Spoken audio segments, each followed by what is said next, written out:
everyone, it is Ashley here. I am super excited to share this double page spread with you. It features, I believe, 36 photos. And it was based off a sketch from Allison Davis from Scrapbook Generation. It is sketch number 20 from her month in review sketch bundle. So for this layout, I got this Simple Story Say Cheese Wild from the Cherry Shop, and I believe it's supposed to be like directed towards the Disney, what is it called? Wild Kingdom or whatever it's called. But I'm using it for some pictures from a trip that we took to a zoo not too far from us. So I am working on just cutting out some of the pattern papers that I need for my double page spread here. And then I have my photos all printed. I printed them all at 4x6, and then depending on kind of where I needed photos on the sketch, I cut some of them up into 4x4 or 2x4, and some of them I left at 4x6. And then I also have 3 photos that are printed at 3x3 with a 4x4 mat, and then I have one 4x6 photo.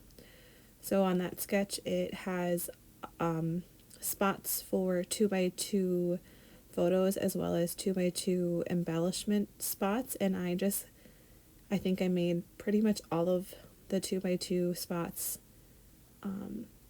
the spot for photos, so that way I could add more photos onto the layout. So now I'm just backing these photos with some white cardstock to give a white mat, and I just wanted to I didn't want to cut another piece of white cardstock, so I'm just using some scraps, and I'm just going to piece together this corner here. It works really well. You really can't even tell, so that was kind of nice. And I just like to do this especially when I'm putting a photo on top of a pattern paper. I think it really just helps that photo stand out, especially when the photo is not in black and white and it's in color. So yeah, I love to do that, mat my photos with white cardstock. So this is the general idea of what the layout's going to look like. I just need to cut a couple more borders for each end. I have one already cut there on the end. That will be where my title in the journaling will go, the one on the left hand side. And now I'm just cutting some border strips from this wood grain cardstock. I really debated whether I wanted to use that one because I thought maybe I would like it on another layout as a background paper, but sometimes I just have to go, nope, just use it now, because if you keep hoarding it, you're never going to use it. So that's what I did. Okay, I'm ready to adhere everything down. I got everything kind of cut out and on the layout how I want it to be, and thankfully everything kind of lined up really nice when I was adhering it down. Sometimes it doesn't. I don't know why, because I mean, I know these photos I cut down from a 4x6 and maybe they weren't perfect. That sometimes is the problem. But sometimes it seems like when I'm butting things up like this, something goes wrong and there's gapping, and somehow I got super lucky. There is a little bit of a gap there on the side, but I'm gonna just kind of overlap this piece to show so that it doesn't show. And and then I'm using this white textured cardstock. It's the one I always use. It's American Crafts, and I don't know if this is just not a true 12x12. I've noticed that every time I use it and I have to put a 12x12 piece, whether it's a full, like just a section of it or what have you, it just seems to always run off the edge, and you can kind of see that up there where my photos are. So I'm not sure I think I've measured it before and it doesn't seem like it's a true 12 by 12, but that's okay. I'm just going to trim off a little bit of my photos up there, and it won't really make that much of a difference. There's nothing at the very top of the photos that were super important. So I'm just using a combination of liquid glue as well as my ATG gun to adhere these pattern papers. So I'm gonna get those pictures finally all adhered down, and then, like I said before, cut off just a little bit off the top here that was overhanging. This was a zoo trip that we took last summer, and it was kind of one that we just decided last minute, like kind of the day before. It was a nice day for the most part, but it was pretty hot. I think it got, I want to say, like, with humidity 95. So it was pretty warm in the sun, but we just did our best to stay hydrated and stay in the shade as much as possible. So if you just saw there, I took out this Doodlebug pack of, what is it called? Petite prints. And it's actually from the, let me think, I think it's from their last Easter collection. I can't remember what that was called, but they sometimes come out with their collections. They have a petite print set, so it's got coordinating papers in it, and I felt like this yellow grid paper complemented this collection really nicely, and it was a great paper for my journaling to eventually live on. So I'm getting that all adhered down as straight as possible, and then I'm going to work on where my title will be. So I pulled in some thickers from my stash. These are super duper old. I should look on the back of the packaging just to see. I'm going to do that quick. Okay, I just paused my voiceover and then went and looked quickly. They are thickers from Amy Tangerine, and the year on the back is 2012. So they are 14/15 years old. Yes, crazy. I think it's interesting. I would have to go through and like find things in my craft room that I definitely have had the longest, and I would say that's probably not the oldest thing in my craft room. I probably have some things from like maybe 2008, 2007, I don't know. But I just thought that was interesting that